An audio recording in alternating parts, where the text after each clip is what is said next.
8:14 a.m. The rain was not the worst part. The worst part was the silence that fell after the park ranger spoke, a silence that soaked into the world deeper than the cold November drizzle. Lena, 7 years old today, stood very still beside her little red wagon. Her yellow raincoat, 2 sizes too big, made a faint crinkling sound as her shoulders trembled. One of her hands clutched the wagon's handle, the other the damp sleeve of her father's coat. The ranger, a man whose face seemed permanently set in an expression of mild apology for the uniform he wore, pointed a thumb over his shoulder. "I'm sorry, sir. City Ordinance 1138. No unauthorized food distribution in public parks. You're gonna have to pack it up." David felt the words land like stones. Pack it up. As if it were a picnic. As if the 48 neatly wrapped sandwiches, the 12 thermoses of hot tomato soup, and the 30 blankets they had folded into careful squares were a casual afternoon indulgence. He looked from the ranger's impassive face to his daughter's. Lena's gaze was fixed on a man huddled on a bench 50 feet away, a man who had been watching them with a hope that was now visibly extinguishing. "It's her birthday," David said, his voice quiet but rough. "This is what she wanted. To help." The ranger's expression didn't change. He had a script to follow. "I understand, sir, but we've had complaints. It's a sanitation issue. A public health concern." The words were bureaucratic and sterile, a language designed to disinfect the cruelty they described. David looked at the contents of the wagon. Each sandwich was made with bread from the bakery where he washed dishes, the fillings bought with money he'd set aside for a bicycle she would not be getting. Each blanket was from a thrift store, washed twice and folded by Lena's small, careful hands. This wasn't a sanitation issue. This was his daughter's heart, packed into a wagon. He opened his mouth to argue, to explain, but Lena's grip on his sleeve tightened. She wasn't looking at the ranger anymore. She was looking past him, at the trash can near the park entrance, where 2 sanitation workers were emptying a bin filled with half-eaten hot dogs and discarded coffee cups from the morning commuters. The irony was so thick it was suffocating. "Please," David whispered.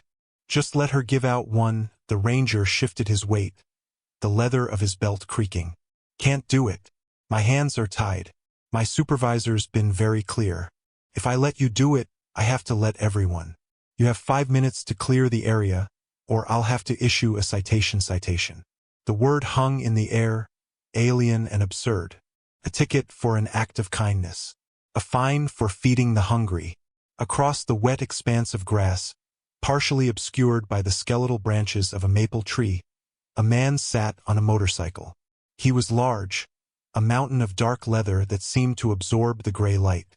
He wasn't meant to be there. The park road was closed for the season, but he sat, engine off, one heavy boot planted on the asphalt, watching. He saw the little girl in the yellow coat. He saw the father's defeated slump. He saw the ranger's rigid posture. He saw the man on the bench pull his thin jacket tighter and turn away. The biker, whose road name was Bear, felt a familiar, cold anger begin to burn low in his gut. It was the same feeling he got when he saw a bully push a smaller kid, or a man raise his voice to a woman. It was a violation of a simple, unspoken code. You don't crush something that is trying to grow. You don't punish the good. David knelt, his knees soaking through his jeans on the wet pavement. He looked at Lena, trying to find the words. "Honey, we have to go." Lena's lower lip quivered, but she didn't cry. She just nodded, her eyes wide and full of a question he couldn't answer. She let go of his coat and reached into the wagon, her small fingers brushing over the plastic wrap of a sandwich. Then she looked up at her father, her voice a tiny, fragile thing in the damp air. "They're still going to be hungry, Daddy." The door to Councilman Marcus Thorne's outer office was heavy oak, polished to a gleam that reflected David's worn jacket and anxious face back at him. It felt less like a public servant's office and more like the entrance to a private club he had no business joining. Inside, the air was warm and smelled of expensive air freshener and paper. A young man with a sharp suit and an even sharper haircut looked up from his monitor, his smile practiced and empty. "Can I help you?" David had rehearsed his speech on the bus ride over, the words tumbling through his mind. He'd explain about Lena, about her birthday wish, about the simple human need he had witnessed. He believed, perhaps naively, that if a person in power just understood, they would see the flaw in the system. My name is David Collier. I was in Westbrook Park this morning with my daughter. We were asked to leave by a park ranger. The aide, whose nameplate read Jared, typed something into his computer. His fingers moved with an unnerving speed. Ah yes, the unauthorized food distribution. Ordinance 1138B. Public health and safety. He recited the words as if they were a sacred text. Councilman Thorne has been leading the charge on the Civic Beautification Initiative. Keeping our public spaces clean and welcoming for families. We are a family, David said, the words coming out sharper than he intended. My daughter is 7 years old. She used her birthday money to buy food for people who have nothing, and we were threatened with a citation for it. Does that sound like beautification to you? Jared's smile tightened, the first crack in his professional veneer. He leaned back, steepling his fingers. It was a gesture he'd likely copied from his boss. Mr. Collier, I appreciate your perspective, truly, but you have to understand the larger picture. When unregulated individuals distribute food, it creates dependencies. It encourages loitering. It can lead to sanitation problems, rodent infestations, and frankly, it makes other parkgoers uncomfortable. David stared at him. The man was turning compassion into a social disease. He spoke of homeless people as if they were pests, a flock of pigeons to be shooed away. Uncomfortable, David repeated, his voice low. My 7-year-old daughter understands this better than you do. People are hungry. People are cold. That's the problem. Not the sandwiches. Jared sighed. A theatrical display of patience wearing thin. The city has resources. There are designated shelters, approved charities. That is the proper channel for this sort of impulse. We can't have a free-for-all. It's a matter of liability. What if someone gets sick from your food? The city could be sued. The argument was a labyrinth of deflections. Every moral point David tried to make was met with a procedural wall. He felt like he was punching water. He was not a threat. He was an annoyance to be managed. He was the static on their clean, clear channel of policy and order. The shelters are full, David said, his own research from the night before surfacing. The one on 12th Street has a waiting list of over 200 people. The approved charities are overwhelmed. I'm a line cook. I know food safety. Everything was prepared cleanly. Jared glanced at the clock on his wall. A subtle signal. David's allotted time for being a concerned citizen was expiring. Look, Mr. Collier, I can pass your concerns along to the councilman, but our position on this is firm. The ordinance is there for a reason. If you and your daughter wish to contribute, I suggest you make a monetary donation to one of the city's pre-approved nonprofits. That's the most effective way to help.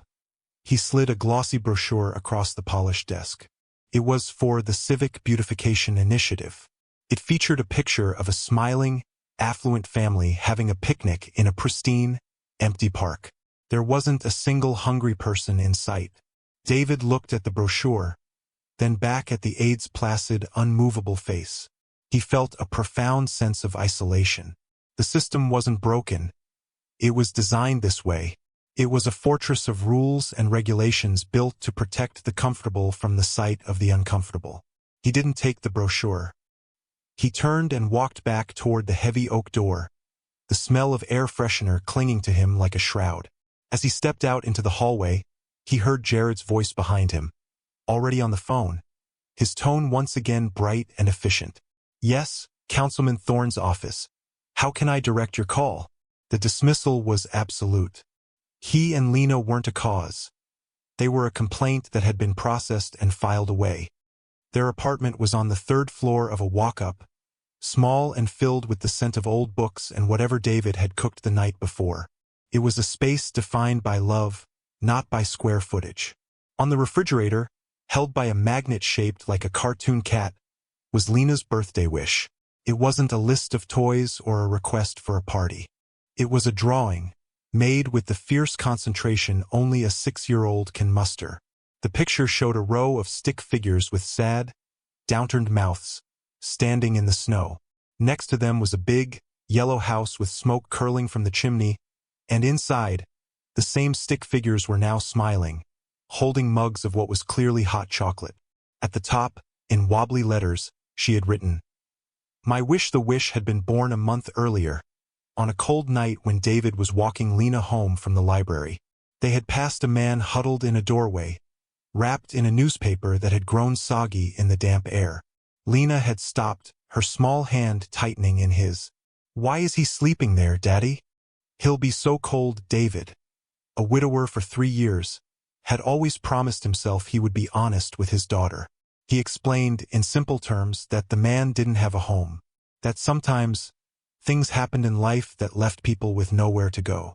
Lena was quiet for a long time.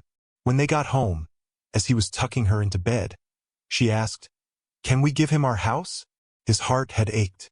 He explained they couldn't give their home away, but that it was a kind thought. "Then can we bring him a blanket?" she asked. "And some of your soup?" The next day he found an old blanket in the back of the closet. They went to the grocery store and bought ingredients for his creamy tomato soup, the one recipe that was his own, not the restaurant's. They found the man in the same doorway. David had felt a pang of nervousness, a flicker of the same discomfort the councilman's aide had spoken of. But then Lena, without a trace of fear, walked right up to the man, holding out the thermos. "This is for you," she'd said. "So you can be warm." The man's tired, weathered face had broken into a smile so genuine it felt like the sun coming out. That night, when David asked Lena what she wanted for her 7th birthday, she had pulled out her crayons and drawn her wish. He'd had $540 saved. It was meant for a party at the local pizza arcade, with a magician and a mountain of presents. He looked at the drawing, then at his daughter's earnest face. The choice was not a choice at all. He explained to her that they couldn't buy a house, but they could create a little bit of its warmth for one day. The party money became the budget for what Lena called the birthday project. They spent 2 weeks planning. They went to 3 different thrift stores to find the 30 best, warmest blankets they could afford. They spent an entire Saturday in their small kitchen, an assembly line of 2. David grilled cheese sandwiches, cutting the crusts off just the way Lena liked them, wrapping each one in wax paper and then plastic wrap. Lena was in charge of quality control, ensuring each sandwich was perfect. She filled 12 thermoses with the tomato soup her father had simmered for hours. Her grandmother had sent a box of hand-knitted scarves and hats, and Lena carefully matched a set for each blanket. The little red wagon, a relic from David's own childhood that he'd repainted, was their delivery vehicle. As they worked, David watched his daughter. She was humming, focused, her brow furrowed in concentration as she packed the wagon. This was not a chore. This was joy. This was a purpose. He saw in her the best parts of her mother, a boundless, uncomplicated empathy. Now, back in the apartment after the humiliation at the park, the leftover sandwiches sat on the counter, a testament to their failed mission. The thermoses were still warm. Lena sat on her bed, quietly running her fingers over the yarn of a blue scarf that had not been given away. David's frustration at City Hall curdled into a deep, aching sadness. The system hadn't just dismissed him. It had trespassed on this sacred thing he and his daughter had built. It had taken her beautiful, pure wish and stamped it with an ordinance number. The following Monday, the city's response arrived, cold and impersonal. Nailed to the same trees that were shedding their last autumn leaves were new signs. The metal was shiny, the lettering stark and official. Municipal Code 1138B. No unauthorized food distribution. Violators will be prosecuted. Max penalty $500 fine and/or 30 days imprisonment. Prosecuted. Imprisonment. The words were a deliberate escalation, a show of force meant to intimidate. This was no longer about a simple ordinance, it was a threat. David saw the signs on his way to work and felt a chill that had nothing to do with the weather. It was a message intended for him, for Lena. They had poked the bureaucratic beast, and now it was baring its teeth. That week, the presence of park rangers in Westbrook Park quadrupled. They no longer walked. They patrolled in pairs, their expressions grim. They moved with a purpose that felt less like public service and more like an occupation. They spoke to the homeless individuals who frequented the park, not with offers of help, but with orders to move along. They cited loitering laws that had been dormant for years. David learned from a man named George, an elderly veteran he'd often shared a coffee with, that their meager possessions were being confiscated. "Came back from the clinic?" George told him, his voice raspy with despair. "And my spot was empty. My pack, my blanket, my wife's picture. All gone. They said it was unclaimed property, threw it in a truck." The cruelty was methodical. It wasn't just about clearing the park. It was about erasing the people who used it for shelter. It was an attempt to make the problem of homelessness invisible by scattering its victims. David felt a knot of helpless anger tighten in his chest. He had tried to follow the rules. He had gone to City Hall. He had attempted to use the proper channels. In return, the system had not just ignored him. It had actively punished the very people he and Lena had tried to help. His own fear began to grow. He was a single father with a modest income. A $500 fine would be catastrophic. The threat of jail time, however unlikely, was a terrifying specter. What would happen to Lena? He started taking a different route to work, avoiding the park entirely. He told Lena they were exploring new streets, but she knew.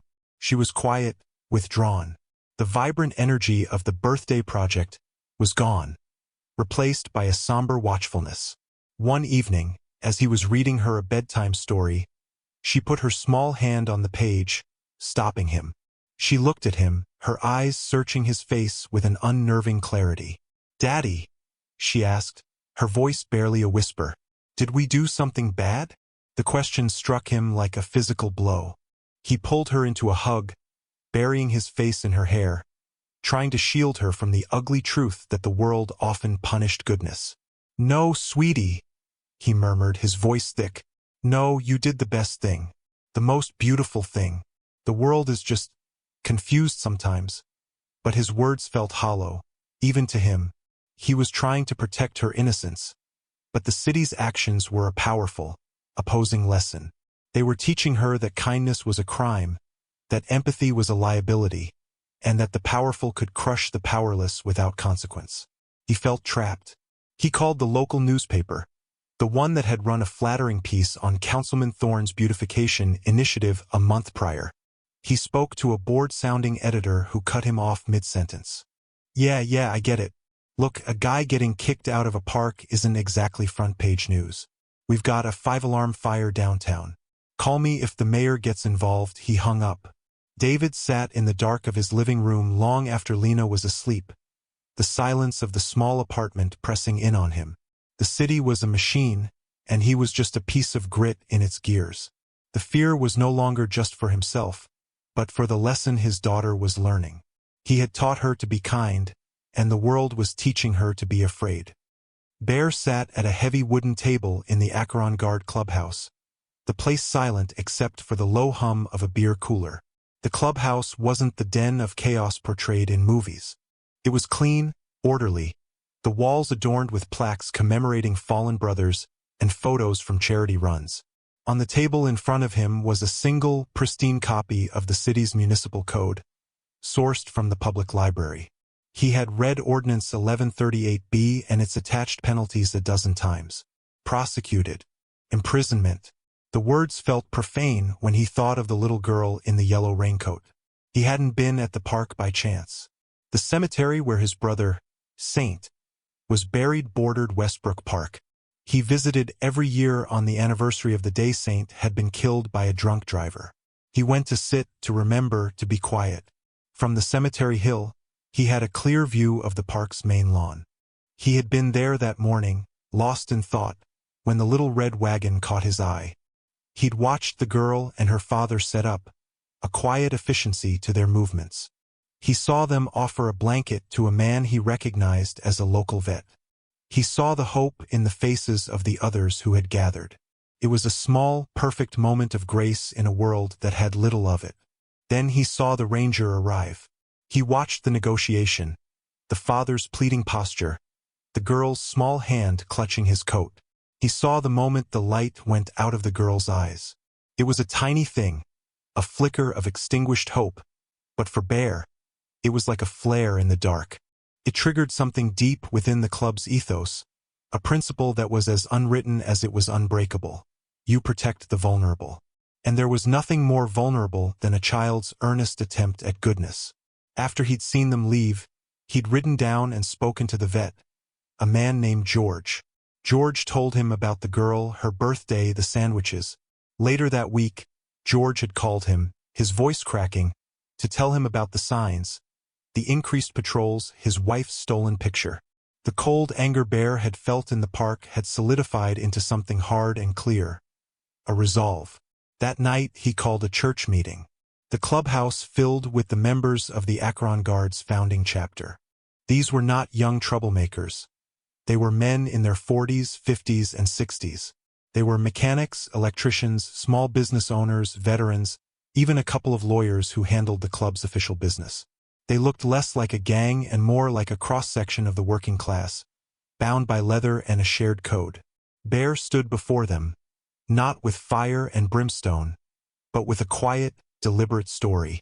He told them about the girl. He told them about her birthday wish.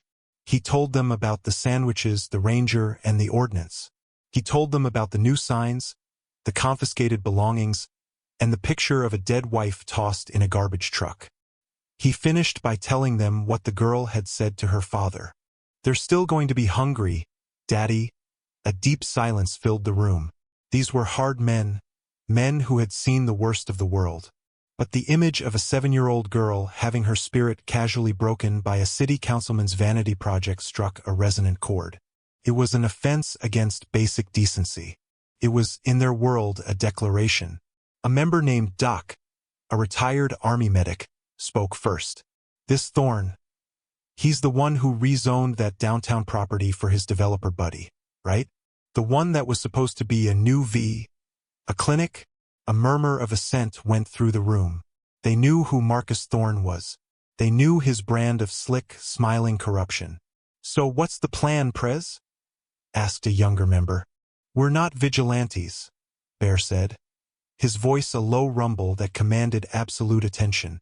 "We don't break the law. We use it. This isn't about a fight. It's about holding a man accountable. It's about showing that little girl that her kindness wasn't wrong. It was right. And when you do something right, you don't stand alone." He looked around the room, meeting the eyes of his brothers.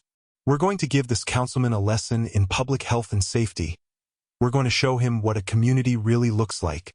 And we're going to do it by the book." The decision was unanimous, sealed not with a roar, but with a series of slow, determined nods. The code had been triggered. The quiet machinery of the Akron Guard began to turn. The mobilization began not with a roar, but with a series of quiet, precise clicks. 1800 hours, Tuesday. Bear sat at his desk and made the first call, not to a biker, but to a brother who worked as a paralegal. "Silas, I need you to pull every public record you can find on Councilman Marcus Thorne. Budgets, meeting minutes, campaign donors, especially anything related to the Civic Beautification Initiative and Ordinance 1138B. I also need a list of every city-approved homeless charity and their reported funding versus their actual capacity." Legally, the second call was to the club's secretary, a man known as Preacher for his meticulous record-keeping. "Preacher, I need a call tree activated. 3-state radius. Founding, Valley, and Nomad chapters. The message is simple. Assembly, Saturday, 9 o'clock hours, staging area at the old lumberyard. Dress uniform. This is a public-facing run." The third call was to a man named Ghost, a tech expert who ran his own IT security firm. "Ghost, I need you to find every news article, every social media post, every public statement made by Thorne in the last 2 years. I want to know what he says he stands for." The clicks of keyboards and the rustle of paper became the first sounds of their lawful war. By Wednesday, the calls rippled outward. In a garage 200 miles away, a mechanic named Wrench answered his phone while elbow-deep in a Harley's engine. He listened, wiped his hands on a rag, and nodded. "Count me in on a farm in the next state.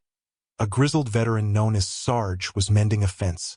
He took the call on his flip phone, looked out over his fields, and said, "Tell me when and where." In a downtown law office, a corporate attorney who rode with the Valley chapter on weekends received the text. He blocked out his Saturday calendar, citing a prior commitment. The message was passed from president to president, from road captain to member, a chain of trust forged over decades. Thursday, 2100 hours. The information from Silas began to flow in, painted a damning picture.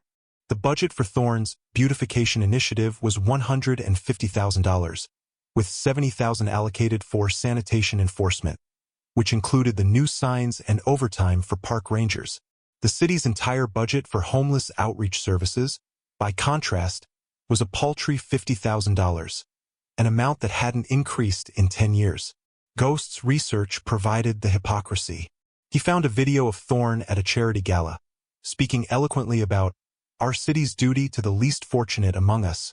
He found tweets where Thorne praised community spirit and volunteerism, juxtaposed against the internal memo authorizing the crackdown in Westbrook Park. Friday, 1900 hours. All across 3 states, the physical preparations began.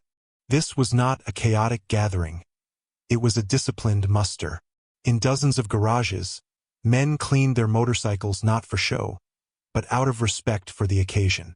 Chrome was polished until it gleamed under fluorescent lights. Leather vests, the club's cuts, were inspected, the patches straightened. These vests were their uniforms, each patch telling a story of time served, of loyalty, of brotherhood. The sheer logistics were staggering. Road captains charted routes, coordinating arrival times to the minute to avoid disrupting civilian traffic. They planned fuel stops and rendezvous points.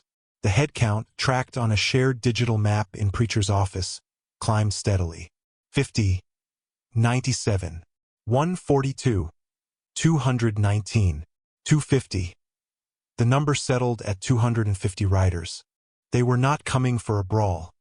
They were coming as a silent, disciplined chorus. Late Friday night, Sarah Jenkins, a young, hungry reporter for an independent online news outlet, received an anonymous email. The sender was untraceable. The message was brief. Councilman Thorne is holding a press conference on the steps of City Hall tomorrow at 10 a.m. to celebrate his civic beautification initiative. Be there. Bring your best camera. You'll see a different kind of community spirit. And look for a red wagon. Sarah, tired of covering ribbon cuttings and press releases, felt a jolt of journalistic instinct. A red wagon. It was specific. It was strange. It was a story. She charged her camera batteries and cleared her Saturday schedule. At dawn on Saturday, the sound began. A low rumble, starting in distant towns and lonely country roads. It was the sound of hundreds of V-twin engines firing to life. A deep, resonant heartbeat that began to converge, growing from a whisper to a promise, all aimed at a single point on a map: City Hall. Saturday, 9:58 a.m. The air on the steps of City Hall was crisp and self-congratulatory. Councilman Marcus Thorne stood at a portable lectern, flanked by his aide, Jared, and the park's commissioner. A half-dozen reporters from local news affiliates stood before him, their cameras pointed, their expressions bored. They were here for the soundbite, the easy weekend story. Thorne was a master of such events. He smiled, his teeth a brilliant white against his tan skin.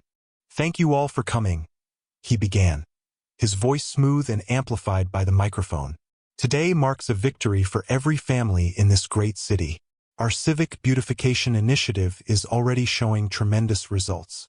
Our parks are cleaner, safer, and more welcoming than ever before." He gestured expansively, as if presenting a masterpiece. Jared stood behind him, nodding along, a look of smug satisfaction on his face. He caught sight of a new face in the press corps, a young woman with a professional-grade camera, Sarah Jenkins, who seemed to be paying far more attention than the jaded TV reporters.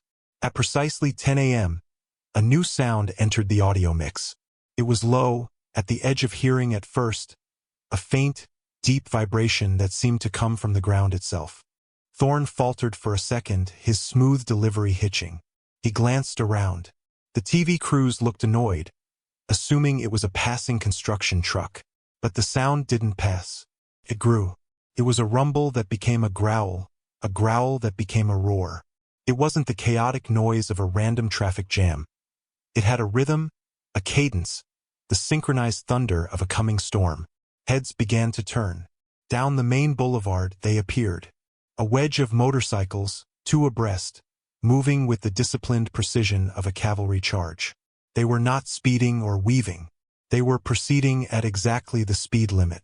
The sun glinted off a sea of polished chrome and black leather. At the point of the wedge rode Bear, his massive frame a fixed point in the rolling tide. The procession flowed toward City Hall, splitting with practiced ease to fill the metered parking spaces on both sides of the street. There was no frantic scrambling for spots, no revving of engines. One after another, 250 motorcycles pulled in, and one after another their engines were cut. The sudden, profound silence that followed the roar was more shocking than the noise itself. Thorne stood at the lectern, his smile frozen on his face. The reporters had turned their cameras away from him and toward the street. In perfect unison, the bikers dismounted. Heavy boots hit the pavement with a single soft thud. They did not speak. They did not gesture. They simply moved, forming a wide, silent, imposing semicircle at the base of the steps, framing the press conference. They left a clear path to the reporters, but their presence changed the emotional geography of the square entirely. The space no longer belonged to the councilman. Bear walked forward, stopping at the edge of the press line. He was not carrying a weapon. He was pulling a small, bright red wagon, identical to the one Lena had used.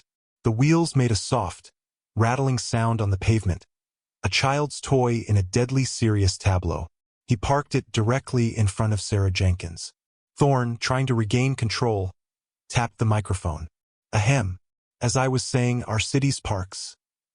His voice was thin, his authority stripped bare. No one was looking at him. Every camera, every eye was now fixed on the large man and the little red wagon. Jared, the aide, was pale, his professional composure shattered. He whispered something to Thorne, who shook his head, his jaw tight. The bikers stood like statues, their arms crossed, their expressions unreadable behind beards and sunglasses. They were not a mob. They were witnesses. Their silence was an accusation, and the entire city, via the rolling cameras, was now listening to it. Bear ignored the sputtering councilman completely. His focus was singular. He stepped past the line of reporters, his movements deliberate, and stopped directly in front of Sarah Jenkins. He didn't have to raise his voice. The unnatural quiet of the plaza carried his words perfectly. His tone was not angry. It was the gravelly, factual voice of a man stating undeniable truths. My name is Bear, he said, the introduction simple, his title and club affiliation unnecessary. He gestured to the red wagon. This belongs to a 7-year-old girl. For her birthday, she and her father filled it with 48 sandwiches and 12 thermoses of soup to give to the homeless in Westbrook Park. He let the statement hang in the air. The television reporters, smelling a story far more compelling than Thorne's press release, swarmed forward, their microphones pushing past the councilman's lectern. Sarah Jenkins was already recording, her lens tight on Bear's face. They were met by a park ranger and threatened with a $500 fine and 30 days in jail for violating Ordinance 1138B. Bear continued, his voice flat and even. They were told they were a sanitation issue. Then the city put up these from the wagon. He pulled out a stack of papers. On top was a high-resolution photograph of one of the new warning signs. He handed it to Sarah. Then he pulled out a second document. This is the budget for the councilman's Civic Beautification Initiative. $150,000. This, he said, pulling out a third, is the city's annual budget for homeless services. $50,000. It hasn't been raised in a decade. While the homeless population has tripled, he presented the documents not as accusations, but as exhibits. He was a prosecutor laying out his case. From the wagon, he produced a sealed plastic bag. Inside was a tattered, water-stained photograph of a woman. This belonged to a 68-year-old Army veteran named George. It was a picture of his late wife. It was in his backpack with his blanket and his medication when city sanitation workers, under the authority of the Beautification Initiative, confiscated his belongings from the park and threw them in a landfill. They called it unclaimed property.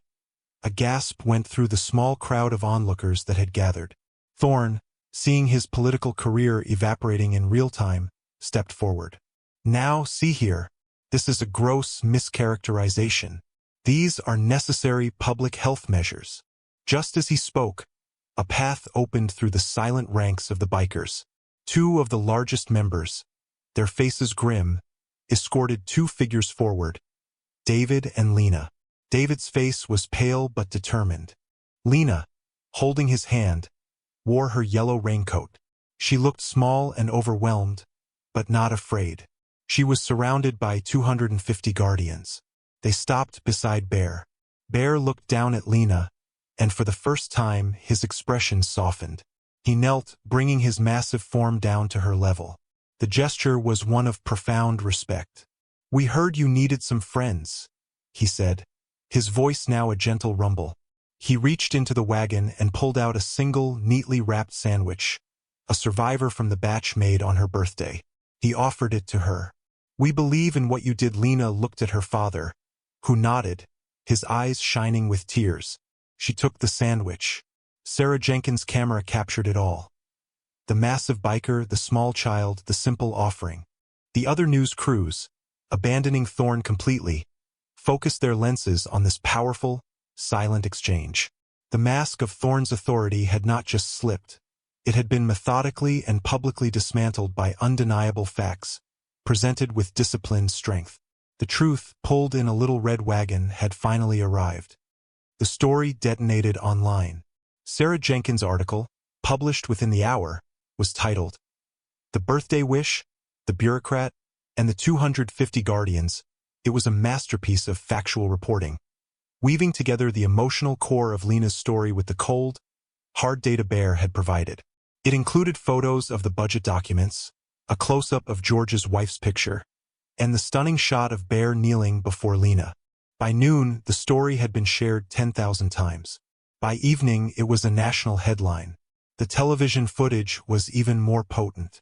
The visual of 250 silent bikers facing down a flustered politician, followed by the quiet dignity of David and Lena's arrival, was cinematic and undeniable. The hashtag, #LenaSWish, began trending. The phones at City Hall rang incessantly. The mayor's office, which had previously backed Thorne's initiative, released a statement expressing deep concern and promising a full and immediate review. Councilman Thorne became a pariah overnight. His carefully constructed image of a compassionate conservative was shattered. He was inundated with calls for his resignation. His political allies fell silent, distancing themselves from the unfolding public relations catastrophe.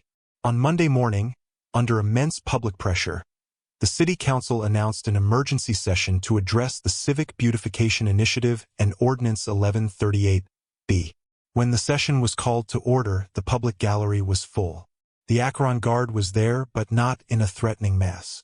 About 50 members, including Bear, Preacher, and Silas, had arrived early and taken seats.